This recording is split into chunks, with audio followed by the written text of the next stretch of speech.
"Miss Thomas, Emmett Finney's downstairs to see you about that sewing you said she could do for you," said Hannah, putting her head in at the door. Mamma was sitting close to the bed, playing a game of Old Maid with Teddy. "Very well, Hannah, tell her I'll be there in a moment," she said. "Oh, please don't go yet," said Teddy. "It's my draw. Match, you're the Old Maid. Oh, mamma, you're an old maid," and he pointed his finger at her and laughed.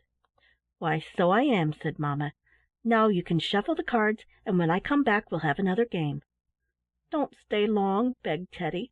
"I'll come back as soon as I can," said mamma, and then she went out. Teddy lay propped up on the pillow and shuffled the cards, and wished his mother would hurry. He did not like Emmett Finney, for when she came she always cried and wiped her eyes on the corner of her apron and told how her husband was out of work and the children needed shoes. Now it was some time before mamma came back, and when she did she had her bonnet on. "Darling," she said, "I have to go out for a while. Mrs. McFinney's baby's sick, and I've promised the poor thing to come over and see it. I won't be gone long, and when I come back I'll bring you a sheet of paper soldiers to cut out." "I'd rather have a paper circus," said Teddy. "Very well," said mamma. "I'll bring you a circus instead." Then she gave him some picture books to look at while she was out, and kissed him good-bye, telling him to be a good boy.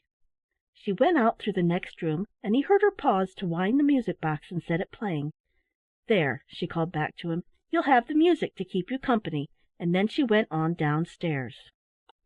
After she had gone, Teddy lay fingering the books and not caring to open them, he knew them so well. "Oh dear," he sighed, "I wish the Counterpane Fairy was here." "Oh dear, dear, dear, how steep this hill is," said a little voice just back of his knees. "Don't break my little staff, or down I'll go head over heels to the bottom." Teddy knew the voice well, and his heart gave a leap of pleasure. There was the pointed cap and the withered face of the Counterpane Fairy just appearing above the Counterpane Hill. "Oh, Mrs. Fairy, I'm so glad you came, and I have the loveliest square picked out," cried Teddy. "I hadn't seen it before, because it was on the other side of my knees. It's that white one with the silver leaves on it, and my mamma says it was a scrap left from her wedding dress." "Wait, wait," said the fairy, "till a body gets her breath. Now, which one is it?" "It's that one," said Teddy. "Will you tell me about it?" "Why, yes," said the fairy, "if that's the one you want. Now fix your eyes on it while I count." Then the Counterpane Fairy began to count. He heard her voice going on and on and on. "49!" she cried. When Teddy looked about him, he saw that he was standing in a long hall of white marble veined with silver. There were arches and pillars of silver, and all the walls were carved with lilies. Teddy walked slowly down this hall, and as he walked a rosy glow seemed to move with him. He looked down to see what made it, and found that he was dressed in a tunic of rose-colored silk, such as he had never seen before, and it was fastened about the waist with a golden girdle. His feet were bare, but the air was so mildly warm that the marble did not chill him. After a while, as he walked slowly and wonderingly down the hall, he turned a corner and found himself in another hall just like the first. Only at one side there was a great crystal window, and sitting on a marble seat before it was the Counterpane Fairy herself. She sat quite still as though she were listening, and she paid no attention to Teddy. He was sure it must be the Counterpane Fairy, for it looked like her, though she was quite large now. She looked as large as a real woman. Teddy stood looking at her for a while and waiting for her to see him, but she paid no attention, and so at last he whispered, "Counterpane Fairy." "Hush," said she, "I'm listening." Then Teddy listened too, and as soon as he did he heard a sound of music like that of the music box in the nursery at home, only it was very much clearer and sweeter and fainter. It seemed to come from outside the crystal window, and looking through it Teddy saw that outside was the most beautiful garden he had ever seen. The grass of the garden was a silvery green, and the paths were white. The leaves of the trees were lined with silver, and the branches hung with shining fruit. There were lilies growing beside the paths, and in the center of the garden a fountain leaped and fell back into a marble basin.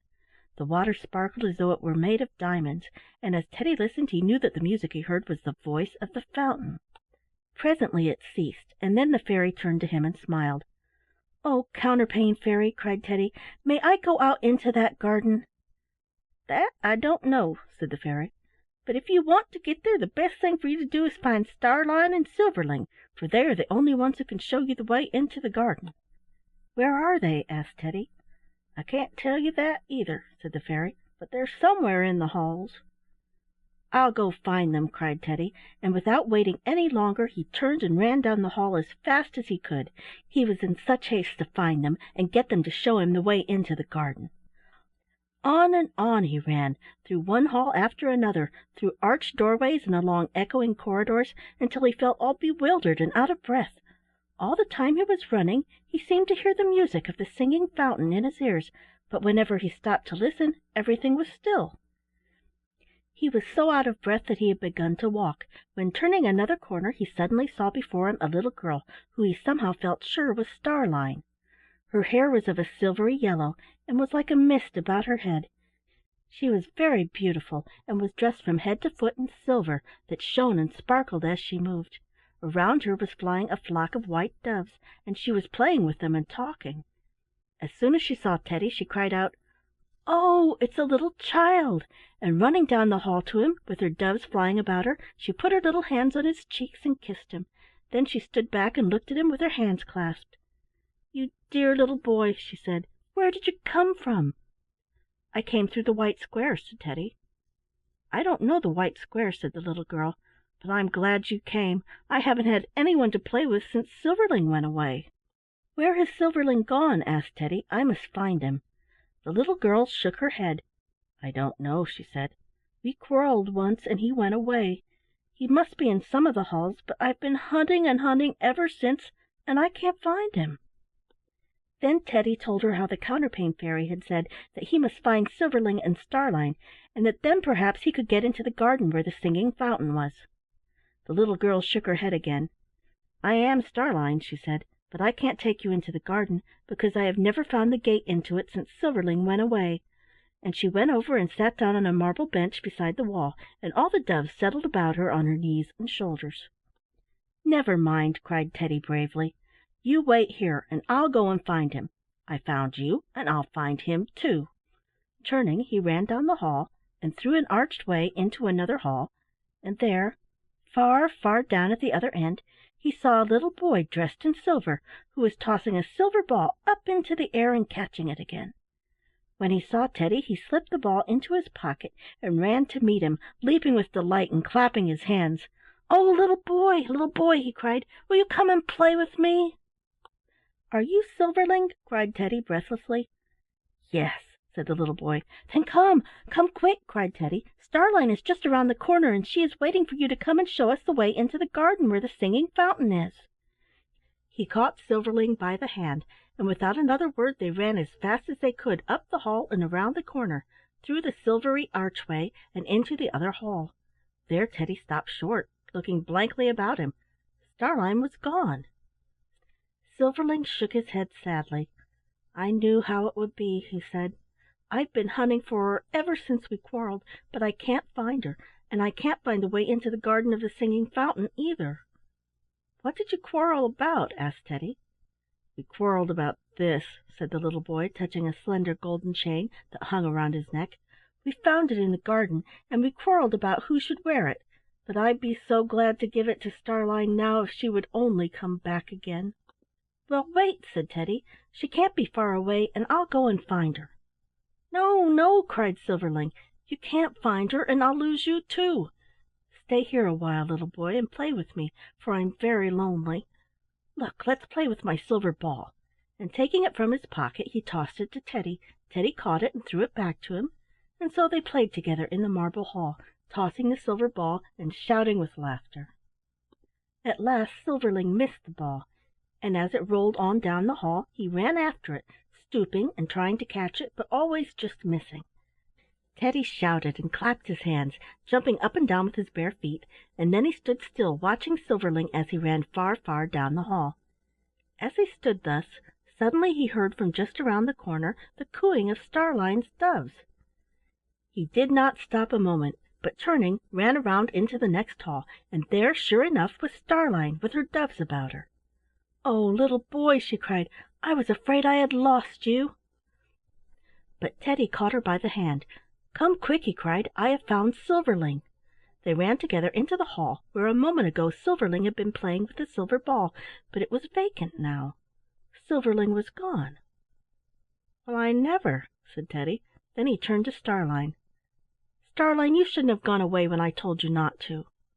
"I didn't," said Starlein. "I stayed right there." Teddy thought a while. "Then it must have been the wrong hall," he said.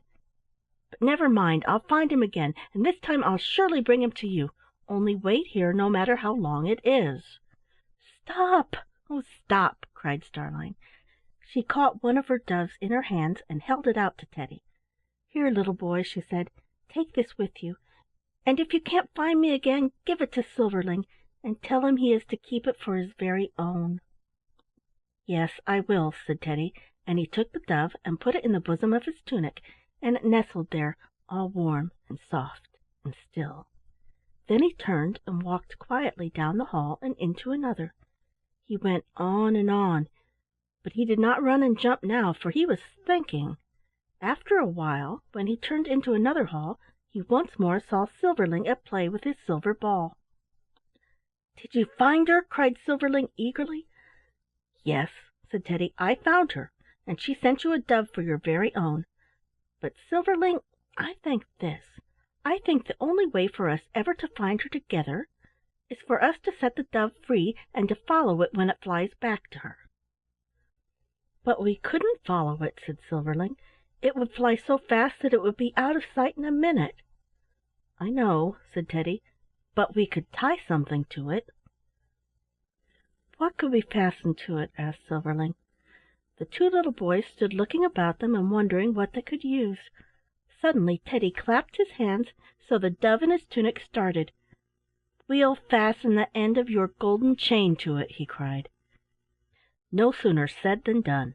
In a moment Silverling had taken the chain from his neck and unfastened the ends. It was so long that it had been twisted several times around his neck. Very gently they took the dove and fastened the chain to its leg, and then they let it go. It fluttered up over their heads and circled about them once or twice, and then it flew on down the hall with the little boys following it.